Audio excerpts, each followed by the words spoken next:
Hello guys and welcome to my channel.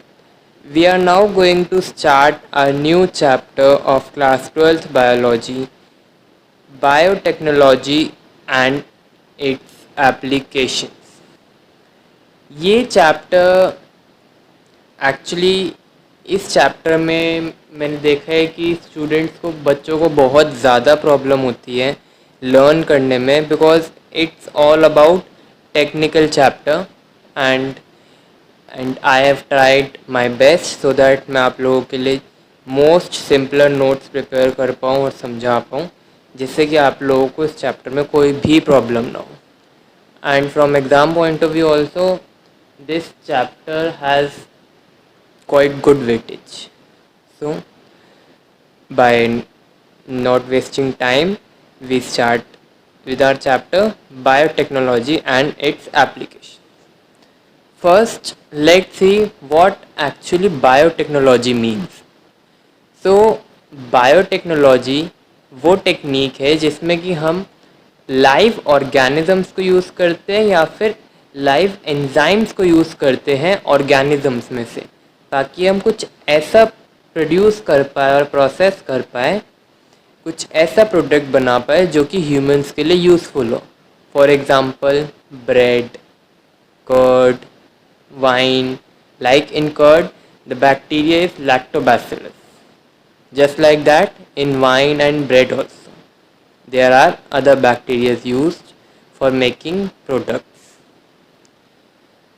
However, modern biotechnology deals with genetic engineering. Now, question arises that what is genetic engineering? So, genetic engineering is the technique which alters the chemistry of genetic material. Genetic engineering genetic material की chemistry को alter करते हैं. Genetic material क्या होता है हमारी body में? That's RNA and DNA. और ऑब्टेन करता है प्रोडक्ट्स जैसे कि hormones, clotting factors, enzymes in sterile environment. Sterile in the sense moving environment. So next it says the introduction of foreign gene into plant bacteria, fungi और animal से create करता है GMOs which are genetically modified organisms or transgenic organisms. And about transgenic organisms we will study in detail in this chapter only but afterwards.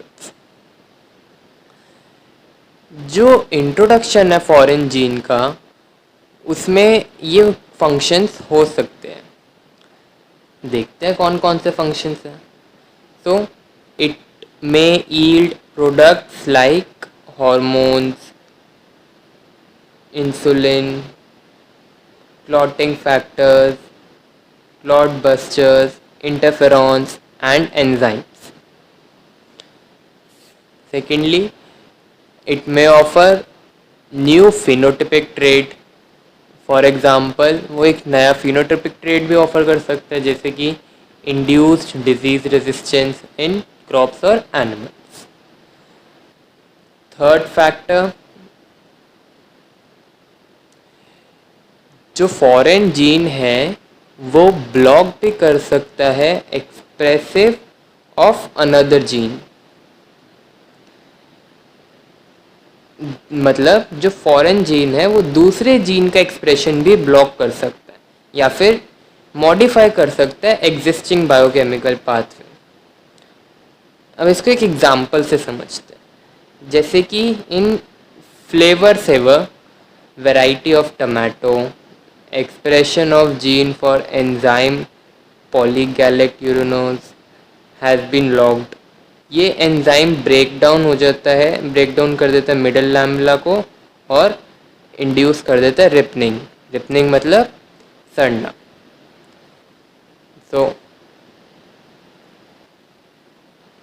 दस by blocking उसका expression block करके ripening delay कर दी जाती है और जो शेल्फ लाइफ है उसको मेंटेन करा जाता है for much longer time. than actually it was. अब यहाँ पे एक चीज़ नोट करने वाली कि जो जीन है यूरोटेन के लिए उसको इंट्रोड्यूस करा जाता है ब्रासिका नेफिस में। तो जो सीड्स है इस प्लांट के वो यील्ड करती है इस क्रॉप को, और वो अर्लियर ऑब्टेन की जाती है लेचियो से। ये पॉइंट आप याद रख सकते हो, ये चैप्टर के बीच में से 1 मार्कर इसमें से आ सकते हैं। So now let's see what green revolution is. जो ग्रीन रेवोल्यूशन है वो सक्सीड हुआ इन tripling the food supply. Food supply को ट्रिपल करने में ग्रीन रेवोल्यूशन सक्सेसफुल हुआ, बट वो इनफ नहीं था कि हम इतनी ग्रोइंग ह्यूमन पॉपुलेशन को फीड कर पाए। Although food supply was triple, but then also it was not enough for the growing population. So green revolution क्योंकि based था only on the use of improved crop varieties, लेकिन management practices को भी better करना पड़ता हमें, क्योंकि हम इतनी बड़ी पॉपुलेशन को सर्व नहीं कर पा रहे थे। तो हमें एग्रो केमिकल्स का यूज़ करना पड़ा, विच आर फर्टिलाइजर और पेस्टिसाइड्स। मोरोवर फार्मर जो है डेवलपिंग कंट्रीज़ में ये अफोर्ड नहीं कर सकते इतने एक्सपेंसिव एग्रोकेमिकल्स।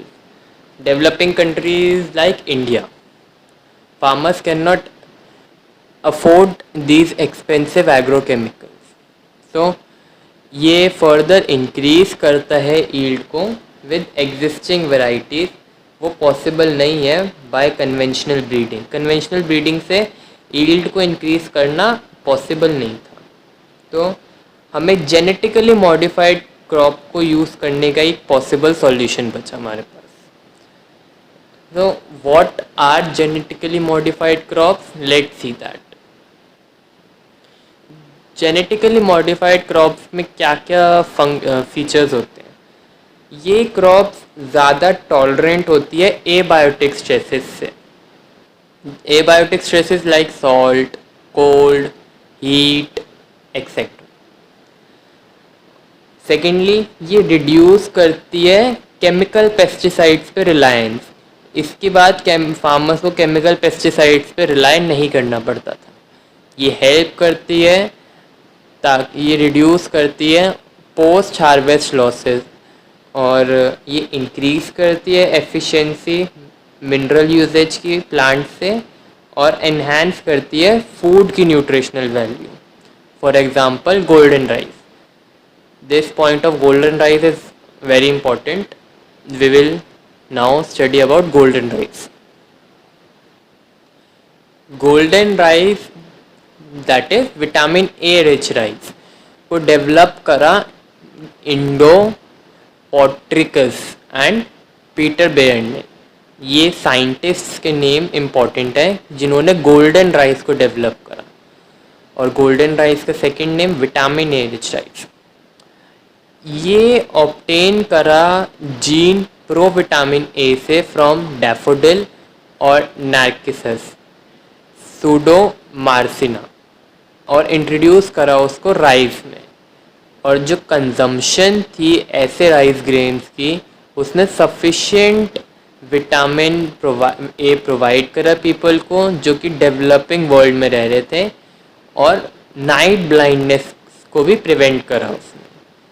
सो इसके दो बेनिफिट्स हुए गोल्डन राइस के कि उसने सफिशिएंट विटामिन ए प्रोवाइड करा डेवलपिंग वर्ल्ड में रहते हुए लोगों को, और नाइट ब्लाइंडनेस प्रिवेंट करी।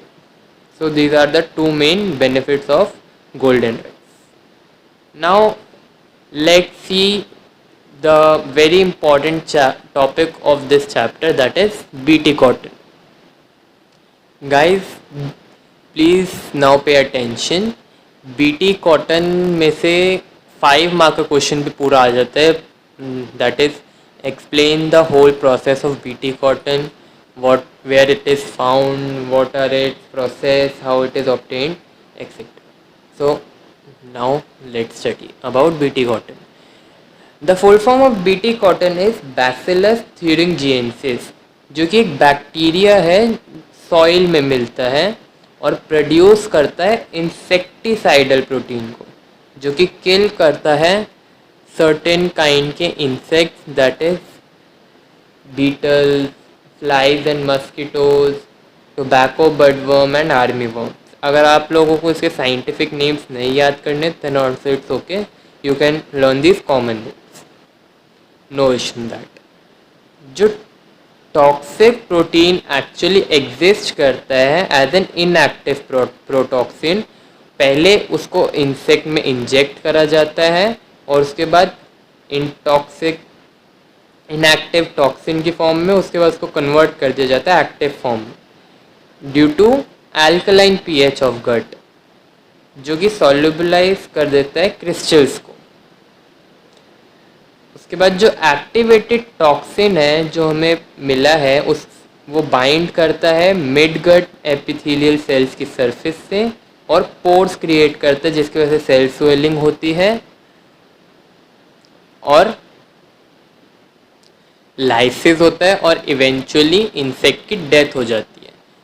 तो जो बीटी टॉक्सिन जीन है वो उसको क्लोन कर दिया जाता है बैक्टीरिया से और एक्सप्रेस करा जाता है प्लांट्स में, ताकि वो रेजिस्टेंस प्रोवाइड कर सके इंसेक्ट्स को without the need of insecticide.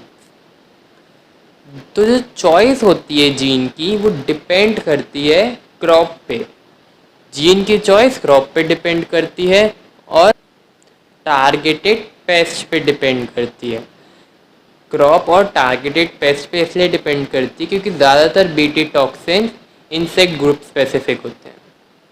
Lastly जो टॉक्सिन्स है उनको एनकोड करा जाता है bye gene CRY1AC and CRY2AB और वो कंट्रोल करते हैं कॉटन बॉलवर्म्स को, और जो जीन एनकोडेड होते हैं बाय CRY1AB वो कंट्रोल करते हैं कॉर्न बोरर को। Please listen this carefully again. Gene CRY1AC और CRY2AB कंट्रोल करते हैं कॉटन बॉलवर्म को और जीन CRY1AB वो कंट्रोल करते हैं कॉर्न बोरर को। So this is how BT cotton is obtained, produced, and on this note we conclude with our today's lecture and video. I hope you guys like this video and it proves to be helpful to you. And if you like this video, please do like, share and subscribe my channel so that maximum students can gain this benefit, and click the bell icon for further updates. Thank you for watching, and the link for the notes will be given in the description.